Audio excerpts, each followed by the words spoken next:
lui ai envoyé, il faut que je reparte. Je dois tenter de m'aller.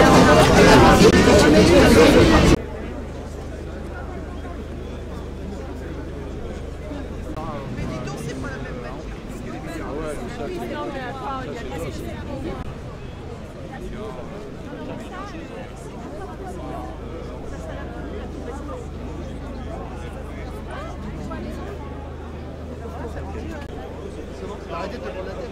Mais moi je me prends la tête si j'arrête de me prendre la tête. Avec sur le terrain, puisque des entreprises commencent dès maintenant à utiliser cette loi pour accélérer les licenciements et non pas créer des emplois comme on nous l'avait raconté. On est devant le Sénat.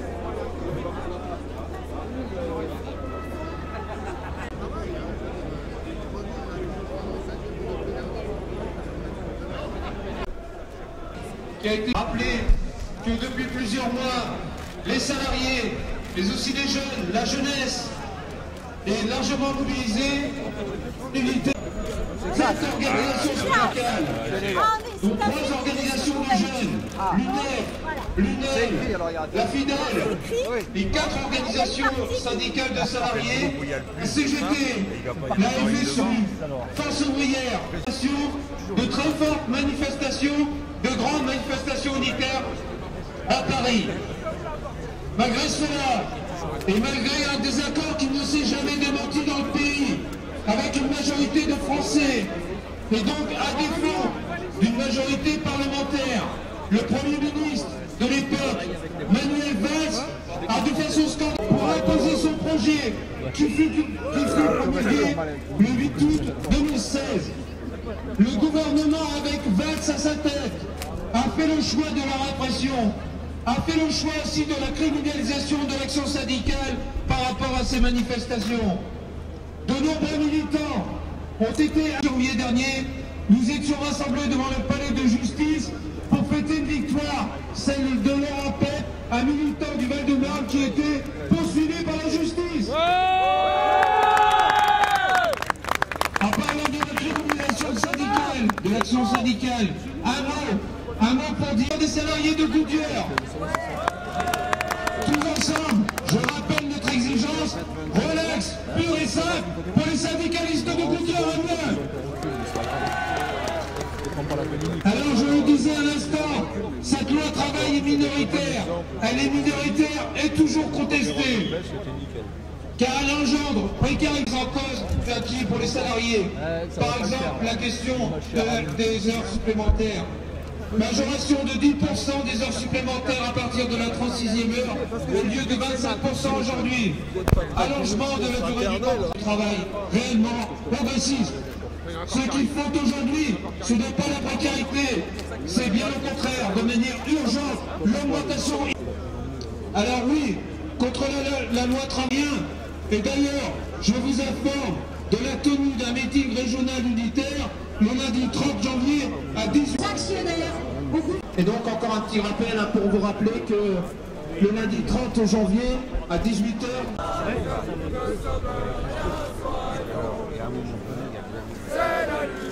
Oui,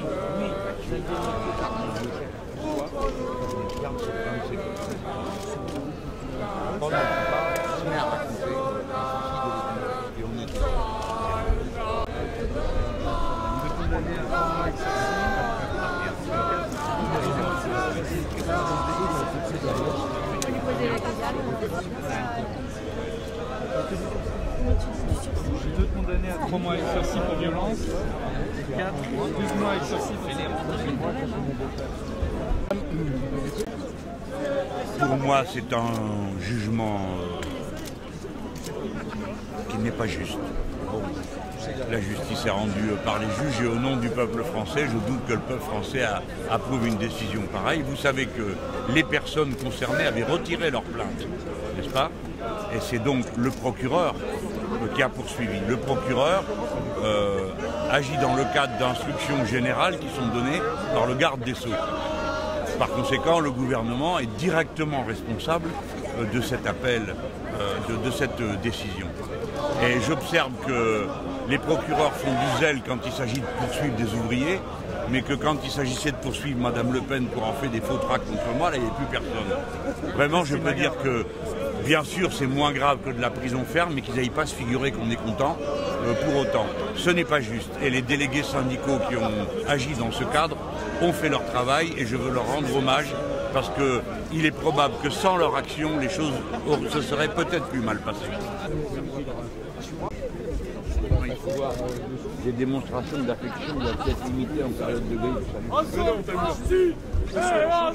Je voulais savoir, le temps que vous partiez, juste un petit mot. C'est agressif. Sur votre stratégie en fait, Internet, sur le succès de votre chaîne YouTube. Quel est l'avantage déjà dans une campagne quand on fait des vidéos comme ça? On s'exprime. Le principe d'une campagne électorale, c'est de pouvoir s'exprimer sur ces thèmes et de convaincre. Voilà. Alors, c'est pas toujours possible dans les médias traditionnels, ça l'est des fois, mais les médias traditionnels, ils s'intéressent à des choses plus superficielles, momentanées. Voilà, bon, on leur en veut pas, c'est normal, ça fait partie de... Mais quand on veut faire connaître un point de vue un peu piquant, un peu décalé, qui n'est pas dans l'ambiance simplement de la semaine des questions qui se posent, il vaut mieux avoir ses propres émetteurs. On y a travaillé avec beaucoup d'applications, ça marche bien. D'ailleurs, je vois que tout le monde fait pareil, jusqu'à la timbale qui m'imite. Alors le mieux, c'est le Front National, qui est mon singe. Vous savez, alors... Pardon ? Vous parlez de Florian Philippot qui a lancé sa chaîne YouTube hier soir. Oui, mais il n'a pas fait que ça, il m'a même imité avec... vous savez, moi j'ai une petite timbale à côté de moi, il est marqué l'insoumise. Alors voilà, mais quand on dit singe, ça ne veut pas dire singe savant, hein, parce qu'il faut encore être savant, ce qui n'est pas son cas. Mais je les trouve comiques à essayer de m'imiter, je ne sais pas pourquoi ils font ça. Je parle de M. Philippot, après tout le monde a le droit de... C'est normal, hein, c'est un nouveau monde qui commence, qui va poser plein de questions au fonctionnement de la vie des médias, parce que, attention, c'est pas parce que c'est un média parallèle qu'il est par nécessité honnête, c'est un métier quand même de donner de l'information. Mais c'est un monde qui est en train de bouger, ça c'est sympa, c'est intéressant, ça ouvre des perspectives, ça ouvre le champ ça ouvre surtout un champ. Parce que des médias indépendants, il y en a plein. Mais ils sont indépendants tous de la même chose, hein. Ils sont tous dépendants de la même chose, c'est-à-dire du fric. Mais le problème de l'indépendance des médias, c'est pas la question la plus importante. La plus importante, c'est la question du pluralisme des médias. Donc on ne peut pas en vouloir à un média d'avoir une ligne éditoriale et que cette ligne éditoriale soit fixée par ceux qui ont créé le média. Enfin, c'est comme ça pour l'instant. Ce qui est dommage, c'est quand on n'arrive pas à avoir une pluralité. J'estime que l'espace ouvert par Internet permet cette pluralité. Puis demain, alors j'espère d'ailleurs que ça reste un espace de liberté. C'est pourquoi la question de la neutralité du net est une question vitale pour la liberté et elle est mal connue et mal comprise dans la sphère politique. Parce que beaucoup de responsables et de dirigeants ont une pratique lointaine de l'Internet. Ils n'en comprennent pas, ils n'en ont pas la culture souvent. Je ne dis pas qu'il y en a qui ne savent pas allumer un ordinateur, quoique j'en connais. Mais beaucoup ne comprennent pas comment ça marche, comment tout ça fonctionne, quel rapport les gens entretiennent à leur écran de télé ou à leur écran de smartphone, qui est quand même le premier moyen maintenant de diffusion d'une information. On est tous là, on a des alertes. Chez les jeunes aussi Oui, ça s'est trouvé comme ça. Mais moi, j'ai toujours mis ma coquetterie à ne jamais faire une politique pour les jeunes. Parce que je pense que quand on est jeune, on ne se vit pas comme un jeune, on se vit comme un cerveau. Moi, quand j'avais 20 ans, j'avais horreur qu'on me paternalise. Ça a duré, c'est toujours pareil. Et je pense que la jeune génération n'a pas spécialement envie qu'on lui passe la main dans les cheveux. Juste envie qu'on dise des choses qui intéressent tout le monde au fond. Alors vous avez raison de dire que les jeunes sont plus à l'aise avec ces médias. C'est au point que beaucoup d'entre eux ont totalement déserté les médias traditionnels. La moyenne d'âge du journal télévisé de TF1 et de France 2 c'est les plus âgés, les plus routiniers. Et puis TF1 maintenant a réussi ce tour de force d'être plus jeune que France 2, ce qui a renversé la tendance. C'est normal parce que l'information politique de France 2 est très vieillotte. Voilà. Alors plein de gens ne regardent plus. J'espère que vous n'êtes pas France 2, pardon. Il va quand même aller lui dire ça à bout portant. Et vous êtes inspiré de la campagne de Podemos et de Bernie Sanders Si vous permettez, de temps à autre, c'est eux qui s'inspirent de moi. Parce que moi, je veux bien, vous savez, je vais vous raconter un truc. Dans ce pays, il y a 1000 manières de faire passer une info. Je ne vais pas tout vous les dire. Mais il suffit que vous disiez que c'est américain et ça intéresse tout le monde. Alors, donc si je dis c'est Bernie Sanders, tout le monde dit non, c'est américain, d'accord, hein, mais bon, sauf que Bernie il est sympa, mais il fait plein de choses. Hein. On a regardé de près sa campagne. Mais pour être honnête, une bonne partie lui échappait complètement parce que le mouvement des youtubeurs qui a un peu autour de ma candidature, de temps à autre, ils y viennent, ils ressortent. Les youtubeurs, il faut bien comprendre, c'est une espèce d'opération de symbiose. Pourquoi? Parce que eux, ils se servent de moi. Je suis un candidat à la présidentielle qui est youtubeur. Donc ça installe en quelque sorte ce qui était considéré comme une occupation marginale de jeunes gens, ça l'installe sur la scène officielle. Il ne faut pas perdre ça de vue. Hein. Donc eux, ils le savent, ils le font de plein escient. Moi, j'en connais quelques-uns, j'en regarde beaucoup. Et je dis pas tout parce qu'après, ça va être ridicule. Et les youtubeurs que j'aime, moi, il y en a peut-être que vous n'aimeriez pas. Moi, il me faut rire. Non, j'en ai un que je dis, c'est Ludo. Bon, parce que j'aime bien son... J'appelle ça une écriture, une manière d'écrire son speech. Et ça m'a beaucoup impressionné. Ça m'a bien décontracté, il faut dire. Mais pour terminer sur Sanders, l'environnement, la chaîne qui a le plus marché pendant que Sanders faisait campagne, c'était la chaîne qui s'appelait Les Jeunes Turcs. Et qui ont fait en gros ce que nous-mêmes on fait aujourd'hui, c'est-à-dire la dérision, produire une grande quantité de petits films. Bon, et on n'arrête pas de mettre des objets en place. Par exemple, là, on met en place une émission. Alors, on a d'abord fait un test avec Pas vu à la télé pour que moi je m'habitue à passer une heure dans cette émission-là. On va sans doute la continuer. Après, il y a eu la revue de la semaine qui va continuer, elle. Et là, on démarre une émission dont on a mis le pilote en ligne. Bon, alors elle n'est pas tout à fait comme elle sera quand on va la faire de bon, parce qu'on va écouter tout ce qu'on nous aura dit, on essaye de se caler. Les gens sont pleins de bons pour ça, ils ont une culture du visuel, il faut se rendre compte de ça. Il y a maintenant, comme il y avait une culture de l'écrit avant, il y a une culture de l'écrit plus une culture du visuel. Et c'est très important d'être capable de la capter, de la comprendre. Et pour ça, il faut, c'est pas dur, il suffit de discuter. Et là, quand cette émission va être mise en ligne toutes les semaines, d'abord ça sera un événement, mais il y aura une interaction permanente. Ça va être le morceau le plus compliqué à gérer pour plein de problèmes techniques. Alors je suis en train d'organiser ça. Oui, mais faut il y a d'abord une petite équipe professionnelle, ça va de soi, parce que c'est un niveau de technique qui exige un niveau de professionnalisation. Mais attention, il faut bien comprendre une chose. Ma force, c'est le grand nombre. Donc quand on dit on prend des bénévoles, mais attendez, c'est pas parce qu'ils sont bénévoles que c'est des amateurs.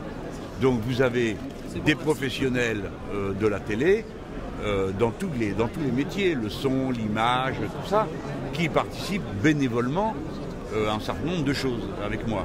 Bon, alors évidemment, ils ne vont pas se montrer à l'écran, sinon ils perdent leur boulot le lendemain. Mais ils le font. Donc ça me permet d'avoir un niveau... J'ai regardé le pilote, il y a bien sûr des choses qui sont liées aux professionnels, genre on a acheté une prestation, mais il y a aussi beaucoup de choses là-dedans qui ne seraient pas dans mes moyens si je devais tout payer, j'y arriverais pas. Et vous attendez que ça marche autant? Que ça marche autant, votre chaîne YouTube? Bon, alors je vais faire un peu le prétentieux, parce que toute ma vie, j'ai fait des médias nouveaux. J'ai été jeune journaliste à l'époque où on changeait les méthodes du journalisme écrit, ça vous dit rien, mais c'est presque à la préhistoire. L'après-maquettisation, tout ça. Bon. Après, j'étais oh, c'est avant. Avant, il n'y avait pas d'ordinateur à ce moment-là.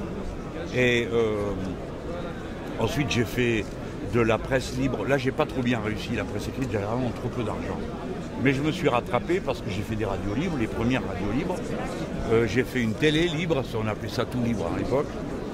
C'était une petite télé dans une barre d'immeuble qui était branchée sur le câble de l'immeuble. Et on faisait ça depuis le garage à vélo.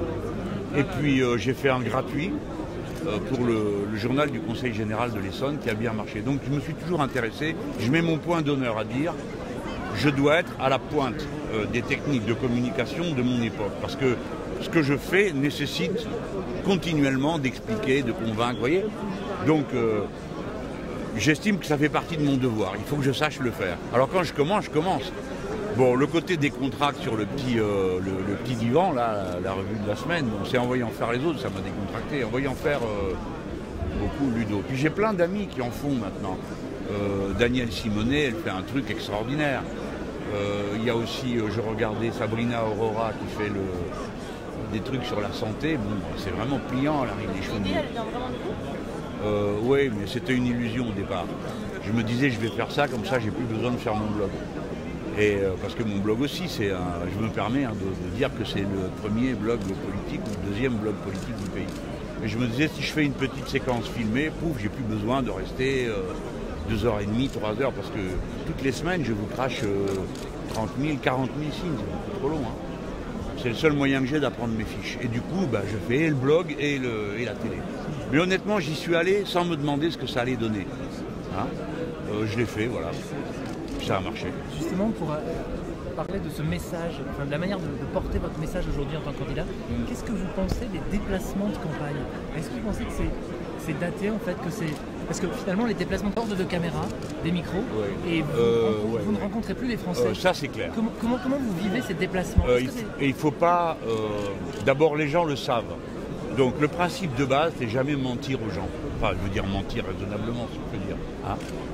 Tu ne racontes pas d'histoire. On ne va pas à la rencontre des gens entourés d'une horde de caméras. C'est pas vrai. En plus, ça tourne mal, parce qu'il y a de plus en plus de gens dont c'est le métier et qui en vivent des fois à la pièce. Par exemple, les photographes. Donc les gens se bousculent, se piétinent.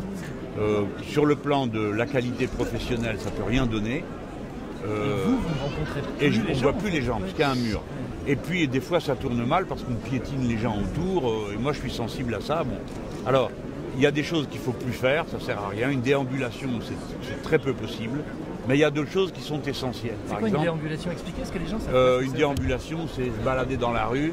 Simplement, tu l'annonces. Parce que des déambulations, hein. Je prends le métro alors. Mais les gens, ils respectent ça. Hein. Voilà. Donc quand vous êtes dans le métro, il n'y a jamais personne qui m'a embêté. Les gens font un petit sourire s'ils sont de mon bord. S'ils ne sont pas de mon bord, ils font un peu genre, bon, ça va. Hein, mais les gens sont courtois, les Français sont courtois. En tout cas, ceux qu'il y a dans le métro. Dans les voitures, ça m'a l'air moins évident, mais, parce que les gens s'injurient grossièrement, mais pas dans le métro.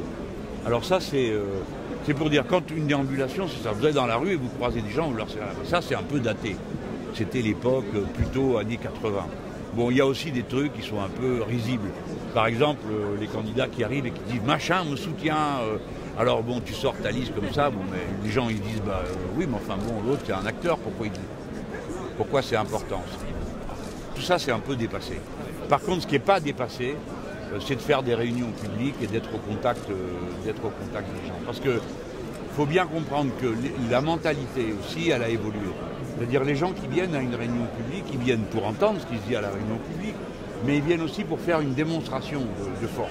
Hein. Ils sont mieux informés quand même? Oui. Les gens sont mieux informés, plus éduqués, plus malins. Donc ils voient vite la ruse, la combine, ils la voient plus vite qu'avant. Moi j'ai milité depuis longtemps, hein, j'ai mon âge. Les gens étaient pas si piquants autrefois, où ils ne voulaient pas parler, ou des fois ils étaient un peu crédules. Hein. Non, le niveau d'éducation de la population française, maintenant toutes générations confondues, puisque moi j'ai 66 ans, hein, cette année je vais avoir 66 ans, donc les gens de ma génération étaient instruits en masse. Hein. Donc on arrive maintenant à un niveau partout. Donc ça c'est intéressant parce que, évidemment, si vous ne faites pas le malin, avec des grands mots que personne ne comprend, si vous faites un peu l'effort de vous dire je parle à des gens dont c'est pas le métier, de parler d'économie, c'est pas mon métier moi non plus. Hein. Moi j'ai un diplôme de philosophie et de lettres classiques, lettres modernes. Ça et l'économie, j'ai appris. Alors comme moi j'ai vu ce que ça me coûtait d'apprendre, quand j'explique bien. Hein. Donc vous préférez aujourd'hui les réunions politiques aux déplacements, aux déambulations avec les journalistes en fait? Ah ouais, ça c'est invivable. Mais puis tout le monde est malheureux, les journalistes sont malheureux parce qu'on leur passe des commandes. le gars ou la Parce fille. que vous nous appelez aussi, vous les politiques. Oui, Les Rudy. services de presse, vous appelez, vous dites là, on va à Nevers. Oui, c'est ça, c'est ça. Et oui, c'est vrai, mais c'est pas un bon jeu parce que à la fin, tout le monde est malheureux. Je parle de la rue, hein, pas quand on fait une réunion ou un machin. Ça, c'est normal que pour une campagne électorale, bon, il faut tous, on est tous responsables. Moi, comme candidat, vous, comme professionnel de l'info, on a tous une responsabilité là-dedans. Il n'y a pas les voyeurs et les acteurs. Hein. Il faut produire une info de qualité. Et puis moi, il faut que je dise des choses qui ont un peu d'intérêt. Mais la confusion, c'est mauvais pour tout le monde. Parce que tout le monde est malheureux. Celui qui parle qui a l'impression qu'il ne goûte pas, les professionnels qui se piétinent. Donc voilà, c'est pas grave tout ça. On change un peu de manière de faire et puis voilà. Mais vous allez voir, parce que j'ai encore sous le pied 2 ou 3 Russes de campagne qui vont vous laisser scotch. Vous le saurez. J'annonce jeudi à mon point de presse un événement dans genre unique. Oui. Demain, jeudi, retour du Mans. Non. Vous allez faire quoi au Mans? Déplacement de campagne au Mans. Vous allez rester scotché. Vous n'en reviendrez pas. Ça s'appelle un teasing. Hein. Et je leur dis pas, oui, ça se peut bien cette fois-ci. On va y arriver. Ça se peut parce que on est à un niveau de cohésion où on peut entraîner les deux. Pour l'instant, c'est encore très ouvert. Hein. On ne sait pas quel va être celui du PS. Il est temps qu'il faut aux gens pour comprendre qu'il ne sert à rien. Je veux dire oui, parce qu'il est le dernier, quoi. Donc il y a un moment, les gens, il faut qu'ils voient, il faut qu'ils réfléchissent. J'aime pas trop se bousculer. Hein. Mais à ce moment-là, oui, je crois que ça peut le faire. Un petit message à Monsieur Philippe. C'est pas que lui, il est parti, il s'est enfui. Il s'est réfugié à Paris, je ne sais trop où, quel arrondissement. Le 15e, à Saint-Germain. Oui, il est à Saint-Germain. Je vais dans la Sarthe, c'était son département. Et je vais lui parler de ça, parce que je vais parler d'un truc aussi important, c'est la sécurité sociale, la vie des gens. Vous savez, des trucs qui ne les concernent pas vraiment. Non, je ne vais pas être trop méchant, mais la médecine du travail,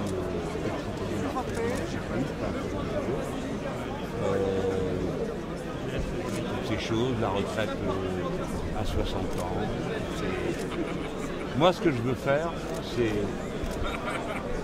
Il faut rompre d'abord l'idée de la peur. Montrer aux gens qu'on peut vivre sans avoir peur. Peur du lendemain, peur de ci, peur de là.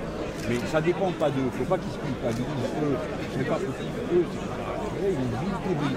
C'est ça le slogan, nous, quand on dit des professionnels, c'est vie pourrie. Ça vous pourrit la vie si on vous prévient 3 jours avant que l'horaire de travail a changé. Mais enfin, il faut être un grand bourgeois qui téléphone, qui appelle la nounou. Ah ben finalement, aujourd'hui, ça a changé. Et les gens normaux, c'est pas comme ça. Donc, quand même, un pas con. Jean-Luc, un petit coucou aux camarades de la CGT. Ah, j'arrive. Bah, dis donc, la CGT, j'ai été voir Philpac. Ouais. J'ai été membre, moi, de Philpac. Ah, c'est bien, c'est bien. Bon, on a discuté au forum social à la fête de l'humain. Et figurez-vous que quand on allait avec le programme, on disait aux gens, là, parce que nous, les choses n'étaient pas trop mal passées, ils pensaient que c'était un rêve impossible. C'est impossible. Et je voyais bien autour de moi mon arrière-grand. Vous aussi, ça me fait. Qui prend la photo? Est-ce qu'il y a moyen de prendre une photo? On regarde. On vient de Paris. Venez, Arnold, prends la photo. Arnold, tu prends la photo? Venez, Jean-Luc, vous pouvez faire ça, monsieur. Qu'est-ce qui vous a amené là? Non, nous seuls, on est venus nous-mêmes. Faites-nous, s'il vous plaît. Qu'est-ce que ça veut dire? Arrêtez, wesh. C'est pas. Qu'est-ce qu'il fait sur mon sac là? Arrêtez. C'est le Sinda. Quelle est l'essence de ça? Mélenchon. Une photo avec la jeunesse. C'est un rappeur. C'est un rappeur. Non mais ils sont, ça va les deux. Qu'est-ce que ça veut dire ce geste-là? C'est le rassemblement des JC, la jeunesse communiste. C'est le rassemblement. Merci. Ah, tu m'en as déjà acheté un. Ah bah oui, en plus c'est les anciens numéros, bah super. Super. Bonjour. L'un des meilleurs journaux Ah, ça c'est sympa. de ce pays. Ça on l'apprécie. Le seul qui ne soit pas, non pas le seul, il y a l'UMA aussi, qui n'est pas possédé par un multimilliardaire. T'en as acheté 3 toi? Ça viendra. Ballast aussi c'est pas mal. Ballast aussi c'est pas mal. C'est pas mal. Ah attends, la revue Ballast, c'est génial. C'est bien, ils font du bon travail, ils font du bon boulot. Moi là-dedans, il y a un gars qui a fait une série de papiers sur moi. J'ai été soufflé, j'ai demandé à le rencontrer. Il a étudié mes textes, mes discours. Et il a fait 3 papiers sur Mélenchon de la gauche au peuple. Mais un truc sérieux, pas le truc des marioles, Mélenchon était un populiste, tout ça là. Mais vraiment un truc vraiment magnifique. J'ai lu d'autres papiers de Ballast, c'est vraiment une très belle revue. Ça sort pas tout le temps et ils prennent vraiment le temps de produire les choses intelligemment. Non mais c'est surtout que c'est des intellectuels libres qui font travailler. Parce que dans ce pays, il y a les intellectuels des conférences, de certaines conférences, tu vois. Bon, avec le per diem. Vous savez ce que c'est un per diem? Tu te payes pour la journée que tu passes, quand même, tu te donnes du mal. Voilà. Cela aussi, je leur dis, prends-moi pour un con, j'ai pas vu, je sais pas ce que tu fais. C'est les intellectuels militants, je sais pas là. Nous, on est les militants intellectuels et eux, c'est les intellectuels militants. Oui. Mais on est tous, honnêtement, un militant politique, le plus souvent, c'est en même temps un intellectuel, parce qu'on apprend tellement de choses. Hein? Non, mais c'est vrai, t'es obligé. Parce que les gens viennent te voir, ils attendent qu'il n'y ait plus la caméra, puis après ils viennent te voir, ils disent mais le truc là, qu'est-ce qu'il a dit, j'ai pas bien compris, et moi j'ai appris les conventions collectives de la métallurgie, quelle raison j'avais fait ça, 20 ans. Pourquoi? Parce que je militais politiquement et syndicalement. Je ne connaissais rien, moi, je faisais des trucs d'étudiants. Donc on est tous des intellectuels. Faire de la politique, c'est formateur. Et puis on peut aussi dire une chose. C'est que c'est un rapport au monde qui est unique. Parce que tout d'un coup, tu te sens responsable de tout, concerné par tout, tout t'intéresse, tu regardes de tous les côtés à la fois. Donc il y a quelque chose d'un peu magique dans l'engagement politique. Les gens, ils ne le savent pas, ils croient qu'on est là, on défile au pack à danser. Pour dire non. Ils n'ont aucune idée. En tout cas, à gauche, pas comme ça. C'est une vie exaltante. Déjà pour arriver à les faire tous aller dans le même sens. C'est un gros plaisir. Allez, à bientôt. Bon, c'est bien tout ça. C'est énorme. De la tête!